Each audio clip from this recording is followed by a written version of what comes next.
Well, hello, ladies and gentlemen. Welcome to GrizzlyBearSims YouTube channel, and welcome back to another Courseplay tutorial by GrizzlyBearSims. Now, we have in front of us two combines and two tractors and two seeders, and you can kind of disregard the semi and the tipper, although I will be using it manually just to demonstrate. But essentially, what could we be having a Courseplay tutorial about?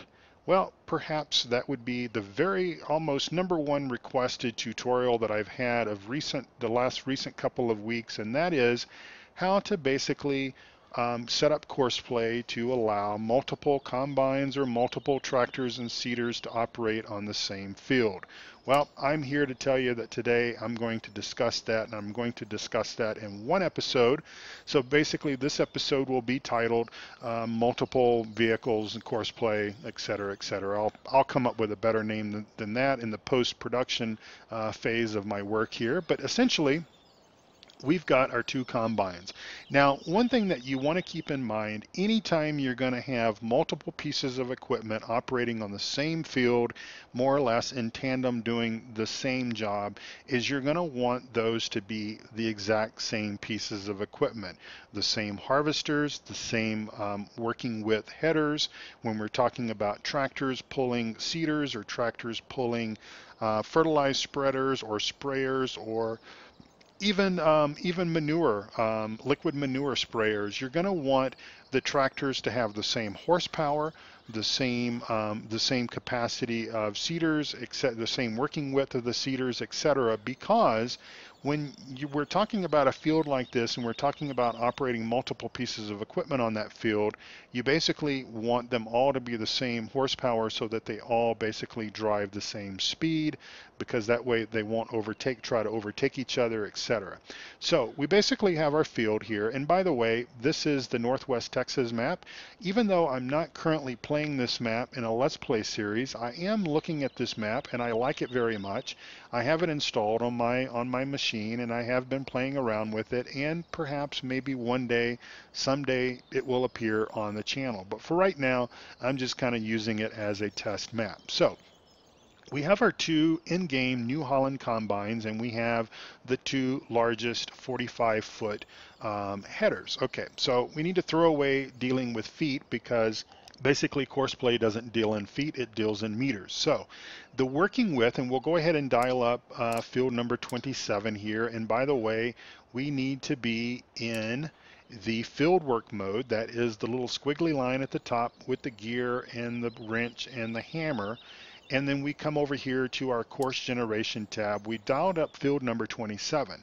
Now we need to do a little bit of math here. Our working width, as automatically detected by Courseplay, is 13.2 meters. So we need to do some math, and we need to basically double this, because we're essentially using two combines, two headers. If we were going to use three, we would basically multiply 13.2 by 3. If we were going to do 4, we would multiply 13.2 by 4. In this example, we're basically using two combines, and later I'll show you two tractors and two seeders. So 13.2 times 2 is what? 26.4, right? Okay, so let's dial up 26.4 here on Courseplay. All right, so 26.2, 26.7. Oh boy, what happened? Where's 26.4? Okay, well, it doesn't exist, because basically Courseplay deals in increments of half, 0.5. Okay, so 26.2, 26.7, 27.2, etc. You get the idea. So because 26.4 is not listed, we're going to drop it down to 26.2. Okay, so we dial in 26.2. We need to now start, our starting corner is going to be southwest, and we're going to go north. Okay, we don't need to worry about return to first point, and we don't need a headland on this map. So we're going to go ahead and do our course. There we go. All right, so now we need to come over to our drive settings, and we need to mess about with our lane offset, because we basically need this combine to stay on the right side of the path, and we need this combine to stay on the left side of the path. So our lane offset is going to be critical here. Now, because over here on this tab, we had to change our working width to 26.2. We're still going to be okay with using the 13.2 working width of our header over here on the lane offset. I've tested this, it works fine. It's not going to leave any barley or wheat or anything like that on the field. So 13.2. So we need to divide that by 2 and we get 6.6 meters. So we need our lane offset to be 6.6 on the right, because again, we want this guy to stay on this side of the line. So symmetric lane change. Now you can go out to the Courseplay website and you can read about the symmetric lane change. There's even a demonstration that they show you. I'm going to tell you that you will save a whole lot of gray hairs, a whole lot of pulling out your hairs and everything by activating symmetric lane change. What this basically means is when this combine gets to the very north end of the field, he's going to skip a row and he's going to come down this way. When this combine gets up to the north end of the field, he will come down and he will get the row that this guy skipped, and so on and so forth. Okay, so that is set up and we are basically ready to almost go. So we're going to set this guy for the first waypoint and we're going to go ahead and turn him on. And we are going to jump over to our other combine here. And we're just going to, I've got these guys set up here like this. So we're going to bring this guy over here. And I've already got this course saved. So we're going to load this course up here. And then we're going to come over here. We don't need to set anything up here because we've got a currently loaded course. But we do need to mess with the lane offset for this guy. Now remember, our number is 6.6. So this guy is going to be on the left-hand side of the line. So we need to dial in 6.6 to the left. 6.5, 6.6 to the left. We are going to want symmetric lane change set, and we are going to go ahead and double check four-wheel drive is activated, and we'll go ahead and fire this guy up. I guess he was already fired up, my bad. We'll bring this guy up, and there he is running. We will set this for first waypoint. Now we're going to go back to the first combine.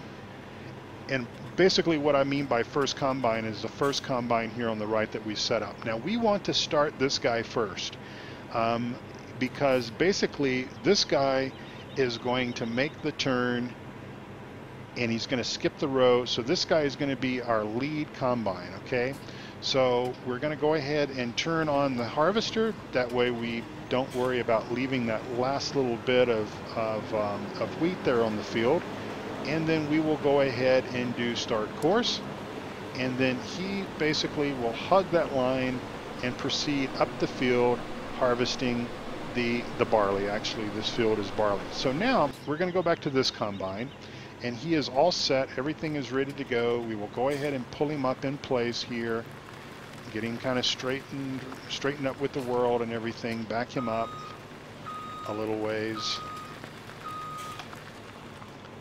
And we want to let the lead combine get out there just a little ways ahead of this guy here. You don't want to start them at the same time because basically they're not going to get along very well if they need to pass each other because of the working width and everything, the way it's all set up. It's just going to be much happier to just let that guy get a little bit of a head start, and then we're going to go ahead and turn this guy on. Let him get up to speed there, and then we will start drive course. And then he is moving and he is operating on the left hand side of the line there. Okay, so let me just kind of throw some food for thought at you here, and I'm going to do some edits here in just a moment because we're basically going to demonstrate both of these processes, if you will, in this one YouTube Courseplay video. This is possibly not the best way that I have found to use multiple combines in a field harvesting, the same crop. The reason why I'm covering this is because A, it's been requested, and B, this is essentially how it would be done with all the offsets and everything like that. But what I'm going to show you next is I'm going to go back up to this guy here. Now notice, this guy, the pipe, it's in the crop, okay? When he gets up here to the end and he makes his turn, he's still going to be in the crop, more or less. If you bring a tractor or a tipper up here, and if you've got crop destruction turned on, essentially you're going to be destroying crops. And there's really no way around this. Even changing it to turning off symmetric lane changes, it's the same thing. Starting it on the other side of the field, it's going to be the same way. Basically, this is more or less just the dilemma with using 2 combines or 3 combines or 4 combines, as far as that goes, here in the same field. You're always going to have this dilemma. Of course, what I like to do is I like to basically set up my Courseplay course, and I like to start one combine on one side of the field, and then basically in the middle, or thereabouts in the middle, set up the other combine to just go ahead and choose the nearest waypoint and start that course. And then I basically set up 2 independent tractor tippers or a tractor and a auger wagon to basically unload the combines with courses that basically prevent the tractors and the augers, or the tractors and the tippers from driving around in the field. And you'll probably see that as I demonstrate that on a future Let's Play episode, where I'm doing a pretty large field, harvesting a pretty large field with multiple combines. But anyway, so what's going to happen is this guy's going to reach the end of the field here, and he's going to make his turn. Now I want to go back here and I want to point out one thing. So if you think that maybe this guy is getting maybe the short change or the short crop, it's because this field was basically planted by the mod developer who created the Northwest Texas map.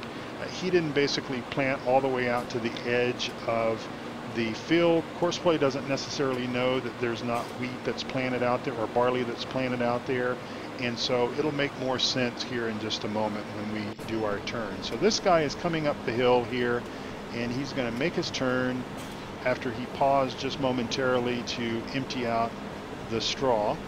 And then he's going to make his turn, and he's going to begin heading down this direction. He skipped that 1 row, and then now he is proceeding down this direction, just like that. So we will switch over to this guy now.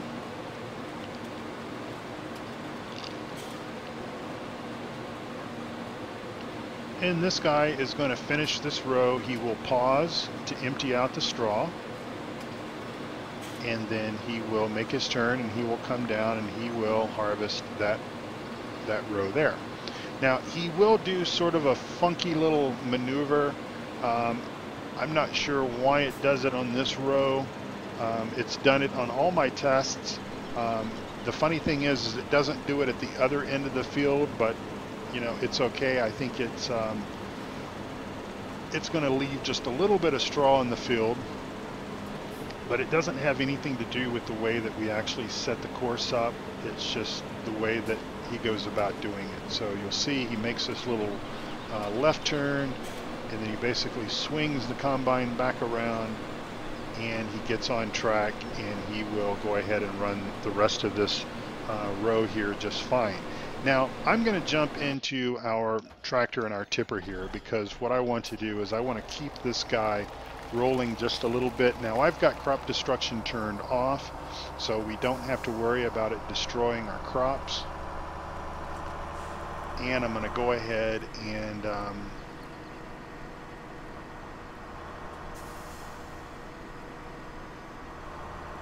come around like this, and he has stopped already. And so if we're quick enough, we can get this guy emptied. And of course, if you've got tractors and tippers or tractors and auger wagons being controlled by Courseplay, even if you have the crop destruction mod activated, if you're going to use Courseplay for that, remember Courseplay now does not do crop destruction if it's being controlled by Courseplay. And of course, you can just automate it and just pretend like everybody's getting along just fine, and essentially not having any problems. So we'll just watch this guy make his next turn here just to show that everything is working out correctly. There's no barley that's getting missed with our working width settings. Everything is working just fine, almost as perfect as we could get it.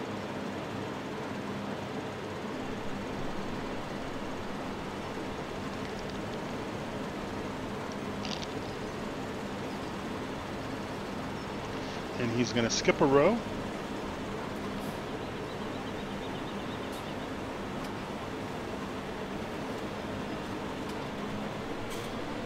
And then he is going to resume. And then we will just get back over here and get into this guy. And he will pause, empty his straw.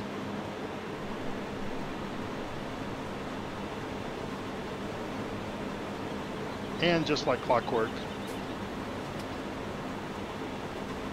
he will come along and he will get lined up.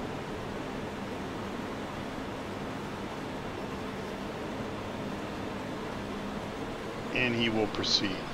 All right, so that's pretty much all I can tell you about this setup. Things will just continue to work this way without any problems. And we're going to go ahead and switch over to our next segment here, which is talking about seeding and fertilization. All right, so let's go ahead and move our first tractor and our first seeder into position here. And again, these are just basically Giant's default pieces of equipment here. We are going to go into, for this exercise, obviously we need to be in the fertilization and seeding option, which is the little squiggly line with the looking like the spray coming out of the back of the slurry tanker. I think what that is there. So we're in seeding and fertilization. We will come over here and we will pull up field number 27. Now with our seeder here, it's going to be quite easy for us because our working width is 15 meters. So what are we going to do? We're going to double our working width, make this 30 meters. We're going to start in the southwest corner. We're going to go north just like we did before, and we will set up our course. Okay, so we need to come over here to our lane offset, and what we'll do is we'll back up just a little ways here because we're way too far on one side here. And with our lane offset, it's basically just like it was before. We need to take our working width and we need to divide that by 2. So 15 meters divided by 2 is 7.5. So we want to be 7.5 meters on the right. So we will dial 7.5 up on the right. We're going to do a symmetric lane change just like that. And what we're going to do with this course is we're going to save this and we're going to call this field 27 seed 30.0 meters. That's just telling me that we're doing 2.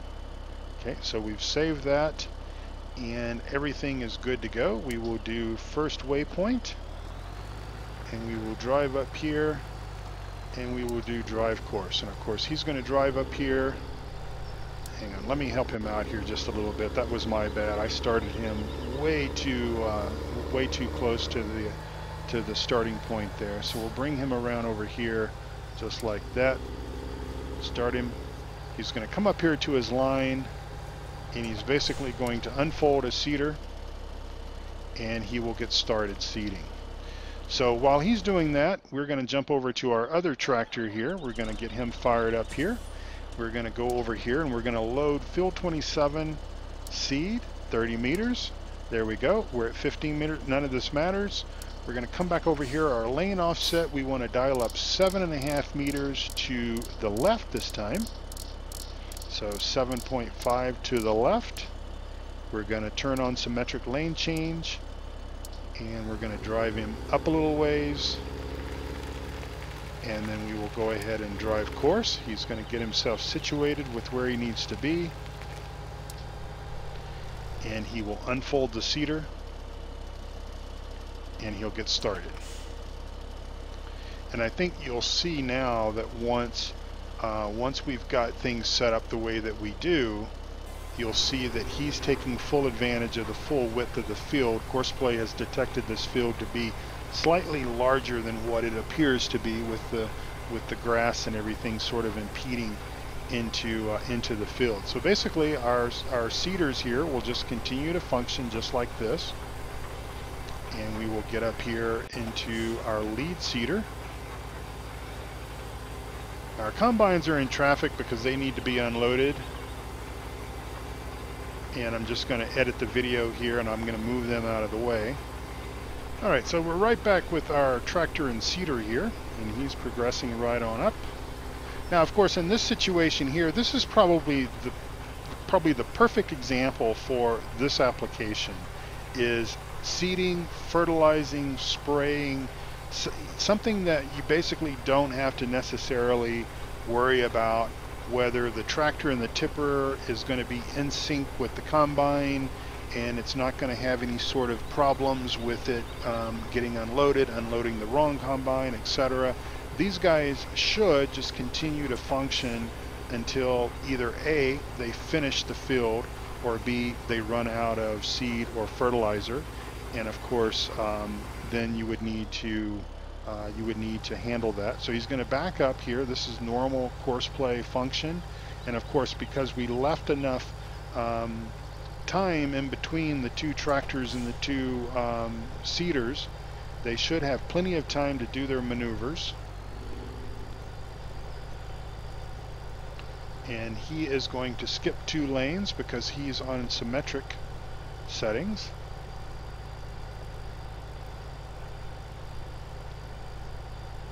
He's going to pull into his lane, and he'll back up as well.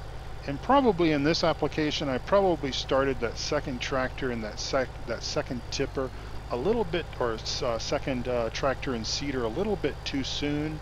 But I think they're going to be okay, because they're basically both going to do the same maneuvers. So in other words, it's going to take the second one just as long to back up as it did the first one. And these are perfectly matched tractors with each other. They have the same engine setups, they have the same tire setups, and they're basically pulling the exact same seeder. So this guy, the second guy, is going to, and we'll just jump over there into his tractor, and he's going to do the exact same thing that the first one did. Basically swing along in position. He will back up to the edge of the field, and then he will drop his seeder, and then he will commence to seeding the rest of this lane here. Now, of course, like I said before, you could do this with your seeders, you could do this with plows, you could do this with the fertilized sprayers or the spreaders, the slurry sprayers, slurry spreaders, manure spreaders. Basically, any of these items, you could basically do this. So basically, again, to sort of recap, you take the combined working width. If you're doing, for example, this one is 15 meters wide. If we were doing 30, or if we were doing 3 tractors and seeders, we would have a total working width of 45 meters with a offsite to the left at being, you guessed it, and to the right, you guessed that as well. And so just experiment, have fun with this mode. Again, I personally don't think the combine process really works well in doing it this way, but I was asked to demonstrate how you would set that up, and I've showed you how you do that. And of course, if you're bothered with driving through the crops and everything, then clearly you're going to need to use a different method, or basically just ignore those issues, because it will happen if you've got crop destruction turned on. So I really hope that this has helped you. I hope that you've learned something from this tutorial, like with all of my tutorials. And essentially, I did leave out how you would basically connect up your tractors and your tippers, or your tractor and your auger wagon, because I've basically covered that already in a tutorial. And even though this is a little bit different application, the way that you set that up is exactly the same as what I've already demonstrated. It's just that you would need to assign, my advice would be to have 2 tractors and 2 tippers, or 2 tractors and 2 auger wagons, and basically assign an auger wagon and tractor independent to each of the combines. So basically have one tractor and tipper assigned to combine A, and then another tractor and tipper or another tractor and auger wagon assigned to combine B. But I think that the way that Courseplay works, you know, there's always going to be the opportunity for some challenges, for some problems, and I really think that in the application of harvesting multiple combines in this fashion with what I've demonstrated is going to be a lot of headache. I think even I realized this back in the FS15 days, and I think that your best application for using multiple tractors and multiple pieces of equipment is going to be in the application of seeding, fertilizing, spraying, spreading of manure, etc. So good luck with this, have fun with it. If you learned something different, please drop me a note and let me know. This is kind of the way that I did things back in Farm Sim 15, and it basically works the same here in 17 following these guidelines. So thank you so much for watching my tutorials. I really do appreciate it, and come back again for more tutorials and more Let's Plays and more mod reviews. My name is Jerry, GrizzlyBearSims, and I bid you all a very fond farewell. Have a great day, a great evening, a good morning, and God bless you all. Bye-bye.